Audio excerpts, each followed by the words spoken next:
Dear friends, welcome back to my channel, My World of Words. আমি সৌমি, আমি আমার চ্যানেলে আপনাদের সবাইকে ওয়েলকাম করছি।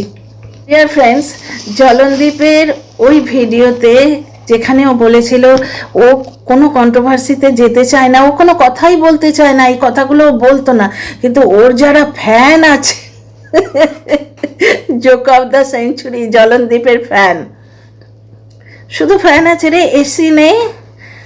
আমি তো ভাবছিলাম তোর এসিও আছে, তুই যেরকম ফানুস হয়ে গেছিস না এখন, হাওয়াতে উড়ছিস, ওই গেমা দালালের ডুগডুগিতে হাওয়ায় উঠে নাচছিস, বুঝলি তো?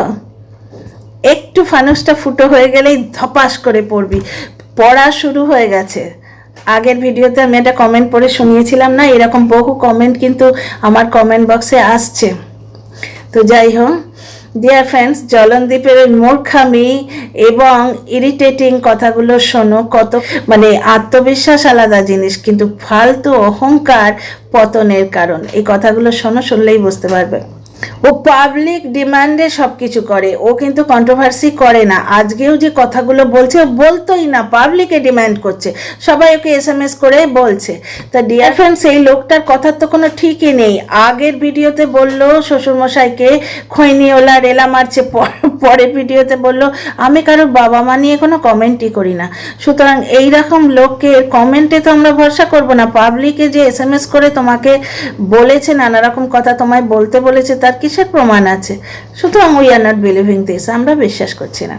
ওর যে ফ্যান রয়েছে, শাহরুখ খানের ফ্যান আছে, অমিতাভ বচ্চনের ফ্যান আছে, তেন্ডুলকর গাঙ্গুলির ফ্যান আছে, আবার জলনদীপেরও ফ্যান আছে। আয় হায় হায় হায়। অ্যাকচুয়ালি ডিয়ার ফ্রেন্ডস, এই কথাটা বলার আগে একটা ছোট্ট কমেন্ট করি।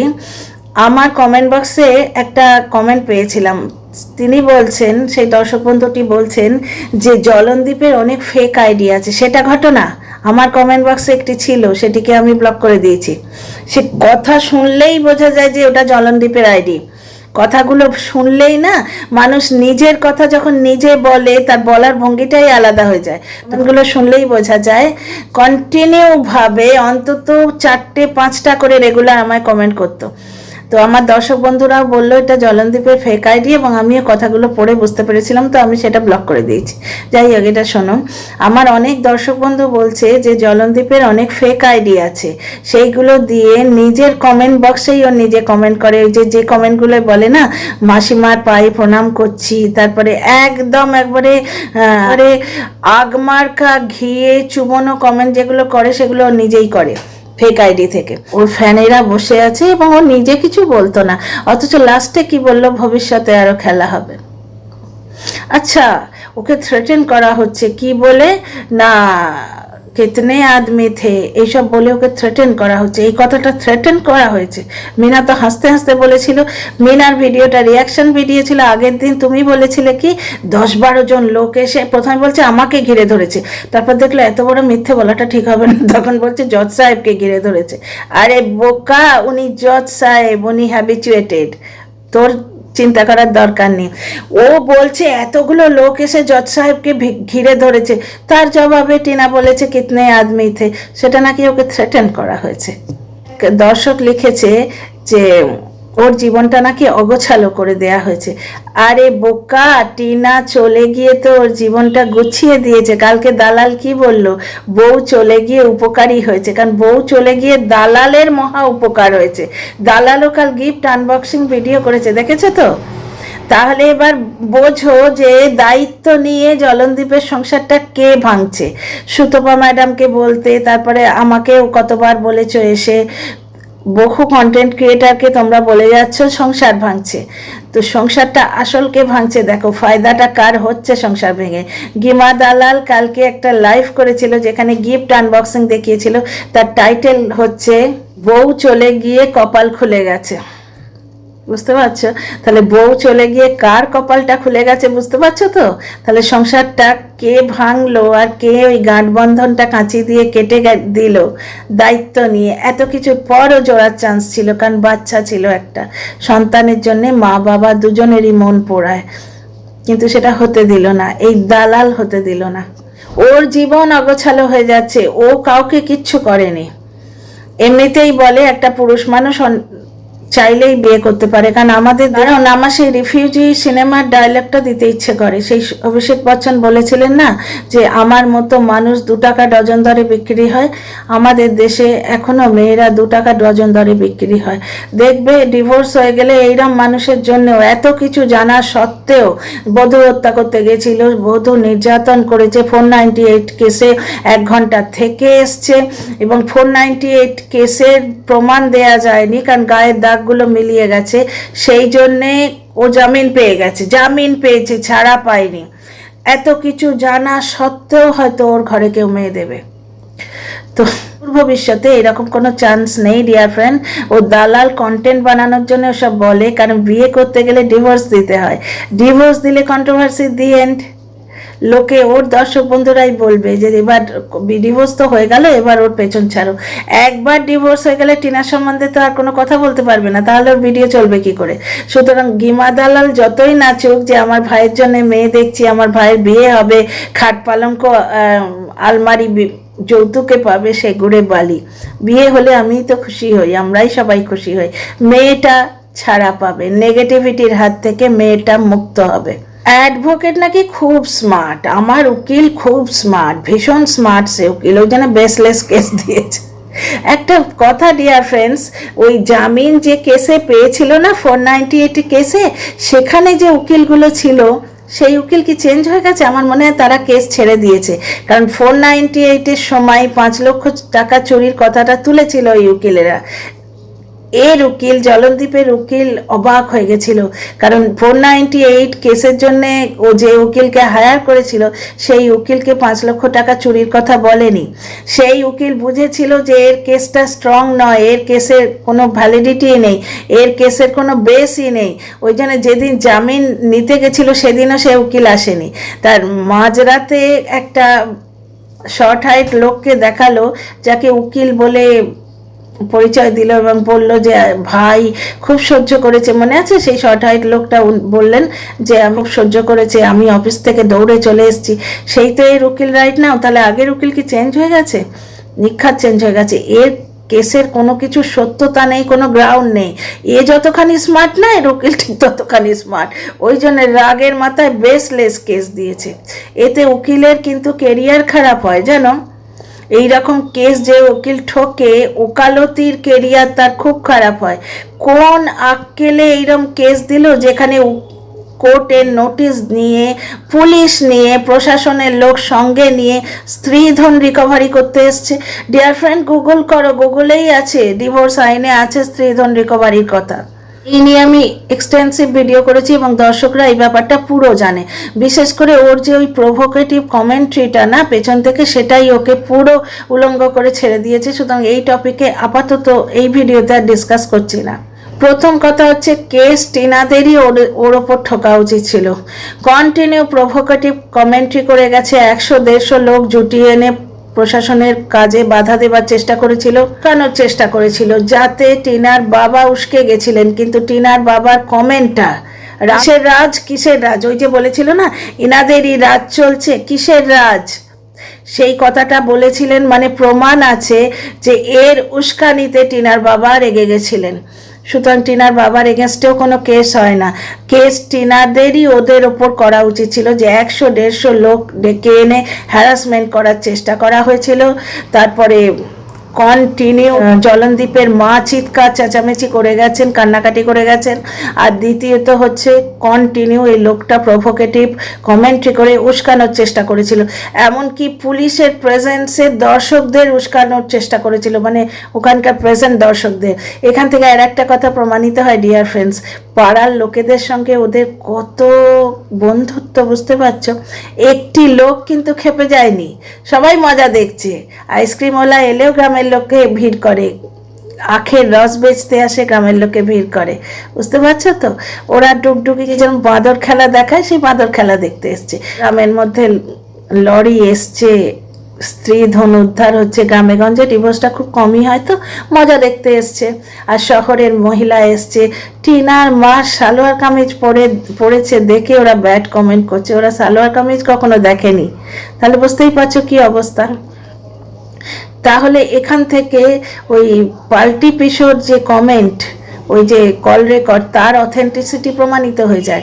পাল্টি পিসু কি বলেছিল, ছেলের বউকে দিয়ে ব্লক করা এই জিনিসটা গ্রামের লোকেরা ভালোভাবে নেয় না, বলেছিল না বৌমাকে দিয়ে ব্লক করাচ্ছে এই জিনিসটা গ্রামের লোকেরা কিন্তু পছন্দ করে না। তাহলে কথাটা সত্যি, কারণ গ্রামের লোকেরাই একজন কমেন্ট করেছিলেন টিনার মার এই সালোয়ার কামিজ নিয়ে। তার মানে গ্রামের লোকেরা টিনার ওই মডার্ন ড্রেস পরে ব্লগ করা, যে নানা রকম ভিডিও টিডিও করতে, এগুলো পছন্দ করতো না। তাহলে পাল্টি পিসোর যে ফোন রেকর্ড সেটার অথেন্টিসিটিও খানিকটা প্রমাণ হয়ে যায় এখান থেকে। প্রশাসনের কাজে বাধা দেওয়া হয়েছে বলে টিনাই ওদের ওপর কেস করতে পারত, কিন্তু টিনা করেনি, কারণ টিনা ঝামেলা চায় না, সে মেয়েটা গন্ডগোল চায় না। এ বলছে আমি শান্তি চাই, আসল শান্তি যে চায় সে শান্তি চাই বলেই তোরা এখন বেঁচে আছিস, নাহলে তোদের এগেস্টে যে কত কেস হতো। আজকে টিনার বাপের বাড়ি যদি সামান্য একটু পাঙ্গেবাজ হতো না, পাঙ্গা করার ওদের ইচ্ছে থাকতো, ঝামেলা পাকানোর ইচ্ছে থাকতো, তাহলে এই লোকগুলোর ঠিক কি অবস্থা হতো। দ্বিতীয় কথা, সব থেকে মূর্খের মতো কমেন্ট যেটা হচ্ছে, খবর না দিয়ে চলে এসছে। আইনের কোনো কাজ খবর না দিয়ে হয়? এটা ভার্চুয়ালি এই লোকটা আইনকে চ্যালেঞ্জ করছে। টিনা যদি ঝামেলা করতে চায় না, ওর ভিডিওর এই ক্লিপটা তুলে ও কেস করতে পারে যে সোশ্যাল মিডিয়ায় ভারতীয় আইনকে অবমাননা করা হচ্ছে, বেঙ্গলের আইনকে অবমাননা করা হচ্ছে। আইনি কোনো কাজ উইদাউট নোটিস হয় না। টিনার হাতে তাহেরপুর থানা, তারপরে হাসনাবাদ থানা, 2 জায়গার নোটিশ ছিল, প্লাস এদের কাছে 10 দিন আগে অন্তত নোটিশটা পৌঁছে গেছে। কাবার্ড সাফ করা ওই জন্যই ও দেখিয়েছিল, কাবার্ডটা সাফ করে ইম্পর্টেন্ট যেগুলো দামি জিনিস সেগুলো সব হাফিস করে ফেলেছে। শুধু টিনার কিছু পুরনো সালোয়ার কামিজ গুজিমুজি করে এরকমভাবে রাখা ছিল ছুঁড়ে ছুঁড়ে, যেগুলো টিনা দান করে দিয়েছে। আগের ভিডিওতেই দেখিয়েছে টিনার মায়ের কি সুন্দর মানসিকতা, এই পরিবারটারই কি সুন্দর মানসিকতা। টিনার মা পাশ থেকে বলছেন কাউকে দিতে গেলেও এইভাবে দেয়া যায়, জামা কাপড়গুলো একটু ঝাড়ঝুড় করে এবং সেট বানিয়ে, মানে ও তো এরকমভাবে দলা পাকিয়ে মুচড়ে মুচড়ে ইস্ত্রি করা জামা কাপড়, টিনা কি বললো, আমার পাট পাট করে রাখা জামা কাপড়, সেইগুলো এরকম মুচড়ে ইয়ে করে ঠুসে দিয়েছে। মানে হিংসে এত বেশি, জ্বলন এত বেশি যে কতগুলো বেজান জিনিসের ওপর, লাইফলেস জিনিসের ওপর তার আক্রোশ দেখিয়েছে। জামা কাপড়গুলো, ইস্ত্রি করা জামা কাপড়গুলো এরকম দলা পাকিয়ে মুচড়ে শোকেসের মধ্যে রাখা ছিল, সেই কটা জামা কাপড়ই পেয়েছে, কোনো দামি জিনিস এরা পায়নি। ওই শোকেস খালি করাটা নোটিশ পাওয়ার পরই ও দেখিয়েছে। সুতরাং এটা একটা ডাহা মিথ্যে কথা। আইনের কোনো কাজ উইদাউট নোটিশ হয়ই না। জলনদীপের এই কমেন্টটা ভার্চুয়ালি বেঙ্গল আইনকে চ্যালেঞ্জ করছে। দ্বিতীয় কথা, টিনা জিনিসপত্র উদ্ধার করতে এসছে মানে টিনার বাবা সঙ্গে আসবে না? তাই হয়? তোর মা তাহলে তোর সঙ্গে 24 ঘন্টা যায় কেন? তোর মা যে তোর সঙ্গে চিপকে থাকে, এমনকি 40 বছরের একটা লোক, সে নাকি মার খেলে মা বাঁচাও করে চেঁচায়। 5 বছরের বাচ্চা তার নিজের লড়াই নিজে লড়ে, কিন্তু 40 বছরের দাড়ি কামানো বাচ্চা, ও তো বাচ্চা, দালাল দিদির বাচ্চা, তো সেই 40 বছরের বুড়ো বাচ্চা সে নাকি মাকে ডাকে। তা তোর মা সব কিছুতে থাকে কেন? সে তো মেয়ে, তার সঙ্গে তার বাবা মা যাবে না? সে একা ওই খাট পালঙ্ক খুলবে, কন্ডাক্ট করবে? তার বাড়িতে যে পুরুষ মানুষ রয়েছেন, বাবা রয়েছেন, এত বড় একটা ঘটনা হচ্ছে, সে যাবে না? সবাই কি তোর মতো বাবাকে চৌকিদার বানিয়ে রাখে বাড়ির? বাড়ি ঘর তো সবসময় একা ফেলে তো যাওয়া যায় না। তো একা ফেলে যখন যাওয়া যায় না, তো তুমি পাহারা দাও না মাঝে মাঝে। বাবাকে পাঠিয়ে দিলে নেমন্তন্ন খাওয়াতে, কারণ বাড়িটা ভোগ তো তুমিই করো, সেবাচারী তো কোন পোড়ো বাড়িতে পড়ে থাকে। ভাগ্যিস টিনা খাটগুলো নিয়ে গেল, তার চৌকিটা নিয়ে এসে এখন পেতেছো, কারণ দর্শকরা দেখছো সহজে যে খাট পালঙ্ক দিচ্ছে না, এখনো আশায় আছে। যে লোকের ব্যাংকে 5 লক্ষ টাকা থাকে ডিয়ার ফ্রেন্ডস, কোর্ট কেসে প্রচুর খরচা হচ্ছে, কিন্তু হলেই বা একটা খাট কেনার পয়সা ওর কাছে আছে। হাইফাই নাও কিনে, চলনসই একটা খাটও কিনে নিতে পারতো, কিন্তু ও আশায় আছে কোনো দর্শক যদি গিফট দেয়। মানুষে এত ভালোবাসে, যার জন্য ওর ভিডিও আর কেউ দেখে না, অত ভালোবেসে ওর ভিডিও কেউ দেখে না। ওর ফ্যানরা SMS করছে ওকে, SMS করছে, ফ্যানরা ওকে SMS করছে যে তুমি একটু কন্ট্রোভার্সি করো, তুমি একটু জবাব দাও। ওর ফ্যান, শাহরুখ খানের ফ্যান থাক না, তার জলনদীপের ফ্যান আছে। ভাই তুই একটা ম্যানেজার রাখ, তোর এত ফ্যান মেল আসছে, নিজে এত কি করে করবি রে? এত কি করে এত কাজ করা যায়? সব কাজ তো বাবাই করছে, বাকি SMS গুলো তুই সামলাবি, আঙুল টিপে ওটাকে অন করে তবে তো ওটা পড়তে হবে, এত কাজ করবি তুই? তুই একটা সেক্রেটারি রাখ, এত বড় সেলিব্রিটি, ফ্যান মেল পাচ্ছিস, সেক্রেটারি রাখ, তারা হ্যান্ডেল করবে ফ্যান। PR রাখ, PR, আজকাল PR এজেন্ট লোকে রাখে জানিস তো, তারা বেশ ভালো করে কমেন্টও লিখবে তোর হয়ে। আইডি এক একটা মানুষ 10টা করে ফলস আইডি বানিয়ে তোর মাকে সাষ্টাঙ্গে প্রণাম করবে, তোকে সাষ্টাঙ্গে প্রণাম করবে, আর তোকে নানা রকম ভাবে ভিক্ষে চাওয়ার বুদ্ধি দেবে। তুই PR এজেন্ট রাখ। দ্বিতীয় কথা ডিয়ার ফ্রেন্ডস, আমাকে ধমকাচ্ছে, কেন আমি ওর ধমক শুনবো? কি ধমকাচ্ছে না, ওর বাবা বাড়ি ঢোকেই এটা কোথায়, ওটা কোথায়, চাবিটা কোথায়, শোকেসের চাবির কথা উনি জিজ্ঞেস করেছেন। একটা মানুষ যদি অন্য লোকের বাড়িতে যায়, সে বাড়ির মালিককে জিজ্ঞেস করবে না যে এটা কোথায় ওটা কোথায়? এটাকে ধমকানো হলো। আজকে টিনা হাসতে হাসতে ভিডিও দিয়েছে, রিয়াকশন ভিডিও। আগের ভিডিওতেও বলেছিল প্রচুর লোক এসে জজ সাহেবকে ঘিরে ধরার চেষ্টা করছে। হ্যাঁ ভাই, জজ সাহেবকে ঘিরে ধরার চেষ্টা করছে, জজ সাহেব বুঝে নেবে, তোর অত জ্বলন কিসের? ওর রিয়াকশন ভিডিওতে যেখানে ওর বাবাকে খৈনিওলা বলেছিল, ওর মাকে যখন বলেছিল নাইটে পরে নাচছে, তখনও কিন্তু টিনা জবাব দেয়নি। টিনার ভিডিও সবসময় রিয়াকশানে আসে। তো সেখানে টিনা হাসতে হাসতে বলেছিল কিতনে আদমি থে, তো 16 আদমি থে। অ্যাকচুয়ালি সত্যের প্রভাব পেঁচার চোখে পড়লে না, পেঁচা এরম ছিটপিটিয়ে ওঠে, এই জলনদীপের মতো ছিটপিটিয়ে ওঠে। ওকে ধমকানো হচ্ছে এবং কোনো জুৎসুই মিথ্যে খাড়া করতে পারেনি। কত কাঁচা কাঁচা মিথ্যে বলবে, কারণ ভিডিওটা তো অনলাইন রয়েছে, ভিডিওটা তো ওয়াইটিতে রয়েছে। আমাকে ধমকানো হচ্ছে, চাবিটা কোথায়, এটা কোথায়, ওটা কোথায়? হ্যাঁ গো, বাড়িতে গেছে, অন্য লোকের বাড়িতে গেছে, সে বাড়ির মালিককে জিজ্ঞেস করবে না এটা কোথায় ওটা কোথায়? শোকেসের চাবিটা কোথায় হয়তো জিজ্ঞেস করেছে, সেইটা ওকে ধমকানো হচ্ছে। কেন ধমকানি শুনবো? ধমকানি তো তোমায় শুনতে বলেনি ভাই। তা তুমি যদি ধমকানি শুনবে না, তাহলে তারাও বা তোমার প্রভোকেটিভ কমেন্ট্রি কেন শুনবে? কন্টিনিউ তুমি টিনার পেছনে পেছনে বাচ্চার কথা বলো না, বাচ্চা এই করছে, সংসার ভাঙছে, ওই ভাঙছে, বাচ্চাটা তো আমার, হেন তেন, তুমি কেন বলে চলেছ? তারাই বা এত কথা কেন শুনবে? তারা একটা আইনি কাজ করতে এসছে, সেখানে তারাই বা তোমার কথা শুনবে কেন? টিনার উচিত ছিল ওই মুহূর্তে পুলিশকে ডেকে বলা যে এই লোকটার মুখটা বন্ধ করান। অ্যাকচুয়ালি টিনা খুব ম্যাচিউরিটির পরিচয় দিয়েছে। টিনা কোনো দিকে কান দেয়নি, নিজের কাজটি করে বেরিয়ে গেছে। এতটা এরা ভাবেনি। 100-150 লোককে ডেকে এনে উস্কে দেবো ভেবেছিল, কিন্তু যে পাড়াপড়শির সঙ্গে কোনো সম্পর্কই নেই, যাদের মুখ দেখে না কখনো, এত বড় বারোয়ারি জন্মদিন হয়ে গেল 10টা ইউটিউবার নিয়ে, নিজের আত্মীয় স্বজনই আসেনি তো পাড়াপড়শি দূরস্থান, তাই না? বাড়িতে খালি গেস্ট আসে, কোনো আত্মীয়কে দেখেছো কোনো দিন? ওই মামার বাড়ি দিদার অন্ত্যেষ্টি সংস্কারে, যেখানে দিদার ফটোতে জল মিষ্টি দেওয়া হচ্ছে, হাড় চড়ানো হচ্ছে, মা পাশে বসে কচুরি খাচ্ছে মৃত মায়ের ফটোর পাশে, তার বড় শোক হয়েছে। ওই জন্য সে ইস্ত্রি করা শাড়ি পরে চতুর্থীর দিনই বেরিয়েছিল ঠাকুর দেখতে। তো এই তো এদের সংসার, আর এই তো এদের ভালোবাসার নমুনা। এই সেট আপটাই এ চেয়েছিল যে মা ছেলে থাকবো, আর যদি পুত্র সন্তান হয় তাকে মায়ের থেকে কেড়ে রেখে দেবো।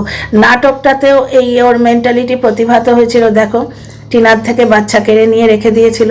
এর মেন্টালিটি এইটা। 6 মাস বয়সে মামা ভাতে খেতে গেছে, সেখান থেকে ফিরে আসছে যখন কি বলছে, মাকে টাটা দিয়ে দাও, চলো আমরা চলে যাই। 6 মাসের বাচ্চা, সে তখনও ফিড নিচ্ছে, মায়ের দুধ খায়।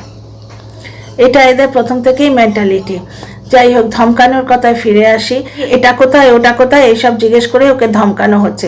আচ্ছা, আর একটা ভ্যালিড পয়েন্ট মিস করে গেছি ডিয়ার ফ্রেন্ড। ওর এর বাড়িতে কারুর মুখে টু শব্দ ছিল না। হ্যাঁ, বাবার মুখে টু শব্দ থাকে না, উনি নিশ্চুপ হয়ে গেছে। আমার দর্শক বন্ধু সোমা ম্যাডাম লিখেছিলেন না, নিশ্চুপ হয়ে যাওয়া বাবা। যতবার আমি এই ভদ্রলোককে দেখি আমার ঠিক তাই মনে হয়, নিশ্চুপ হয়ে যাওয়া বাবার মুখে কোনো কথা ছিল না। জলনদীপের মা পরিত্রাহী চেঁচাচ্ছিল, মনে আছে? পরিত্রাহী চেঁচাচ্ছিল এবং গালিগালাজ করছিল বলে জলনদীপ আবার মেকআপ দিচ্ছে। মা না, উফ, মা সংসার ভেঙেছে অনেক দিন আগেই, বলছিল কি না? তোমরা মনে করো ওই পুরনো ভিডিওটা, আসল সত্যির ভিডিওটা যেটা লাইভ টেলিকাস্ট হয়েছে, সেইটা দেখো, বিভিন্ন চ্যানেলে ঘুরছে। ওর পরে সেটা তুলে এডিট করে এই সমস্ত পোর্শনগুলো ডিলিট করে দিয়েছে, পুরো কেটে বাদ দিয়ে দিয়েছে, এডিট করে দিয়েছে। এমনকি টিনা যেখানে জিজ্ঞেস করছে কাঁথাগুলো কোথায়, সেই কাঁথাগুলো কোথায় সেটাও কাঁচি চলে গেছে তার উপর, ওই কমেন্টের ওপর। ওর নিজের কমেন্টটা রেখেছে, পুরো বাড়ি খোলা আছে, খুঁজে নাও। বাড়ি ছেড়ে দিয়েছে, বাড়িতে কিছু থাকলে তবে তো খুঁজবে। যারা মাটির নিচে লুকিয়ে রাখে সমস্ত জিনিসপত্র, তাদের বাড়িতে তুমি কিছু পাবার আশা করো? ওই স্ক্রিপ্টেড পিসি পাল্টি পিসি তাদের বাড়ি গিয়ে রেখে এসছে পটলি বেঁধে। গিমা দালালের বাড়ি চালান করে দিয়েছে কাঁথা, আর কাঁথা তো নয়, ক্যাতা। কোনো জায়গায় গেলে বাবাকে নিয়ে যায় না, কারণ বাড়ি পাহারা দেওয়ার জন্য কাউকে তো লাগে, তো বাবা বাড়ির পাহারাদার, বাবা থাকেন। তো বিয়ে বাড়ির নেমন্তন্নর সময় বাবা নেমন্তন্ন খেতে গেছেন ভদ্রলোকের, কি অমায়িক হাসি মুখে। হ্যাঁ রে ভাই, এই যে ভিক্ষে চাস, গিফট চাস, 1000টা গিফটের আনবক্সিং দেখাস, তো গিফট দিস না তো কাউকে, রিটার্ন গিফট। এই যে দিদি এত গিফট নিয়ে এলো, তোর মনে হলো না দিদিকে একটা শাড়ি দিই? আমরা কিন্তু করি, আমাদের বাড়িতে আত্মীয় স্বজন যখন আসে, তারা যেমন আমাদের জন্য, আমরাও কিন্তু তাদের জন্য কিনে রেখে দিই। মানে ভাইস ভার্সা হয়, তুমি আমায় দাও আমি তোমায় দিই, এইভাবে আত্মীয় স্বজন বা বন্ধু বান্ধবদের সঙ্গে ব্যবহার করা হয়। এমনকি ছেলের বার্থডে পার্টিতে আমরা রিটার্ন গিফট দিই। যখন ছোট ছিল তখন চকলেট, পেন্সিল, কালার পেন্সিল, তারপরে ড্রয়িং বুক এইসব দিতাম। এখন বড় হয়েছে, এখন অন্য রকমের রিটার্ন গিফট দিই। তো কখনো কাউকে তো রিটার্ন গিফট দিতে দেখলাম না। আর এই নেমন্তন্ন বাড়ি যাস, গিফট নিয়ে যাস, কে জানে, কখনো তো দেখিনি। এই যে এত গিফট পাস, তোর মনে হয় না যে আমারও কাউকে কিছু দেওয়া উচিত? দেবার হাত নেই, এমনকি যে দিয়েছে তাকে একটা ধন্যবাদ দেয়া সে মনটুকুও নেই। হ্যাঁ, ভিউয়ার্সদের দেয়, কারণ ধন্যবাদ না দিলে অন্য ভিউয়ার্সরা তো পাঠাবে না। আর একটা জিনিস দেখলে ডিয়ার ফ্রেন্ডস, ওই সুগার টেস্টের ব্যাপারটা, অ্যাকচুয়ালি দর্শকরা লিখতে শুরু করেছিল কাকিমাকে এত ভাত খাইও না, সুগারের রোগীকে 3 বেলা করে ভাত খাওয়াতে নেই। আগে লিখেছিল যে কাকিমার একটা কাজের লোক লাগবে, বড্ড বয়স হয়ে গেছে, ওনাকে এত কাজ করিও না। মাকে দিয়েই বলিয়ে দিল একটু কাজ না করলে হাত পাগুলো বসে যাবে। একটু কাজ, ঘর মোছা, তারপরে রান্না করা, কুটনো কোটা। অ্যাকচুয়ালি বড্ড বিপদে পড়েছে, কাজের লোকটা চলে গেছে, তো টিনা চলে গেছে। এই যে যারা টিনার ব্লগে এসে বলছো বৌদি ঝি খাটছে, ওই কুটনোগুলো ও শ্বশুর বাড়িতেও কুটতো, এবং ওর ব্লগ করতো, তখন দেখাতো। কারণ এক হাতে ক্যামেরা করবে আর এক হাতে কুটনো করবে, তা তো পসিবল নয়। ওর কাজগুলো দেখাবার লোক ছিল না, ও যখন কুটনো করছে শ্বশুর বাড়িতে কেউ দেখাতো না। কিন্তু কুটনো কোটার পর সেগুলো ধুয়ে ওই জলনদীপের মার হাতের কাছে দিয়ে রেখেছে, সেগুলো কিন্তু ও ব্লগে দেখাতো। ওর কাজ করাটা কেউ দেখাতো না বলে শ্বশুরবাড়িতে যে ও কত কাজ করে সেগুলো কেউ জানতেও পারোনি, তাই তো? তো যাই হোক, এখানে এসে বড় প্রবলেমে পড়েছে, কারণ এতদিন তো কুকিং শো করতো, শুধু খুন্তি নাড়তো, সেটা ক্যামেরায় দেখাতো। রান্না বান্নাটা করে দিচ্ছি, রান্না বান্না যদি সব কিছু হাতের কাছে জুটিয়ে দেওয়া যায়, রান্না করতে ক মিনিট লাগে, ভালোই লাগে সেটা। তো যাই হোক, মাকে একটা কাজের লোক রেখে দাও বলতে মাকে দিয়েই বলানো হয়েছিল না একটু কাজকর্ম করা দরকার, শরীর ফিট থাকে। এবার মাকে ভালো ভালো খাওয়াতে বলছে, তো বিপদে পড়ে গেছে। কারণ সুগার টেস্ট করানো হয়েছে, দেখিয়েছে, 1000 ঘন্টা ওষুধ নিয়ে এসছে, কন্টেন্ট বানিয়েছে। সেটাও কেন বানিয়েছে? কারণ দর্শকরা খোঁচা দিয়েছিল, কন্টেন্ট ক্রিয়েটাররা, কন্ট্রোভার্সি ক্রিয়েটাররা খোঁচা দিয়েছিল যে প্রমোশনের ভিডিও করলে কই মাকে সেকেন্ড টাইম ডাক্তার দেখাতে নিয়ে গেলে না? তো সকালে ডাক্তার দেখাতে নিয়ে গেছে, ডাক্তারখানা বন্ধ ছিল, বলেছে, দেখিয়েছে ব্লগে। বিকেলে আর যায়নি, বিকেলে ওই টিনার নামে যে প্রমোশনের ভিডিওগুলো পেন্ডিং পড়ে আছে সেই প্রমোশন করেছে বসে বসে। কোডটা টিনার নামে, দেখো ডিয়ার ফ্রেন্ডস, TN সামথিং। তো যাই হোক, প্রমোশন ভিডিও করেছে, তো বহু লোক লিখেছে এমন প্রমোশন ভিডিও করাটা মেন হলো মায়ের শরীরের থেকে, মাকে ডাক্তার দেখাতে ভুলে গেলে, তো ডাক্তার দেখাতে আবার নিয়ে গেল, কারণ নিজের ইমেজ তো ক্লিন রাখতে হবে। তারপরেই সুগার টেস্ট করে দেখিয়ে দিল যে মা সুগার কন্ট্রোলে আছে, মানে 3 বেলা ভাত খাবো। আর দর্শকেরা কেউ কিছু বলো না কিন্তু, কারণ আমি দেখিয়ে দিয়েছি মার সুগার কন্ট্রোলে আছে। কাল সুগার টেস্ট করে এসছি, আজই আমার সুগার কন্ট্রোলে চলে এসছে। না দেখালে মুশকিল আছে, তোমরা বুঝছো না? 3 বেলা ভাত খাওয়া দেখাবে। দর্শকরা অলরেডি লিখতে শুরু করেছে যে কাকিমার, মাসিমার, জেঠিমার, যেভাবে সম্বোধন করে একজন বয়স্ক মহিলাকে, যে সুগার ধরা পড়েছে, এত ভাত খাইও না। ডেফিনেটলি ট্রু, একদমই কথাটা সত্যি। সুগারে অতটা ভাত খেতে নেই, একবেলা ভাতই বন্ধ করে দেয়। আমার নন্দাই সকালবেলা রুটি খেতেন, আমার বাপিকে সকালবেলা রুটি দিয়েছিল, একবেলা ভাত দেয় না ডাক্তার, 3 বেলা ভাত খাওয়াচ্ছে। এবার মাকে ভালো মন্দ খাওয়াতে হবে, ব্রেকফাস্টে অন্য কিছু ব্যবস্থা করতে হবে, তাই করে। একটা পয়সা নিজের ছাড়া কারোর পেছনে খরচা করবে না, নিজে সেলুনে গিয়ে দাড়ি কামাবে, ফেসিয়াল করবে, পয়সা ওড়াবে, কিন্তু মার জন্যে জ্যাম পাউরুটি বা বাটার পাউরুটি বা অন্য কোনো রকম জলখাবারের ব্যবস্থা করা যাবে না, দুধ কর্নফ্লেক্স কিছু ব্যবস্থা করা যাবে না, ওই ভাত। এবং সেই ভাত খাওয়া দেখাতে গেলে দর্শকের মুখ বন্ধ করতে হবে। ওই জন্য এই সুগার টেস্টের ভাঁওতা, 2 দিনে সুগার সেরে গেল। আয় হায় হায় হায়, মানে এর ভাঁওতাগুলো কিন্তু এর দর্শকেরা বুঝতে পারছে। আগের ভিডিওতে আমি একটা কমেন্ট পড়ে শুনিয়েছি। যাই হোক ডিয়ার ফ্রেন্ডস, অনেক লম্বা হলো ভিডিওটা, এই ভিডিওতে এইটুকুই। See you in the next video.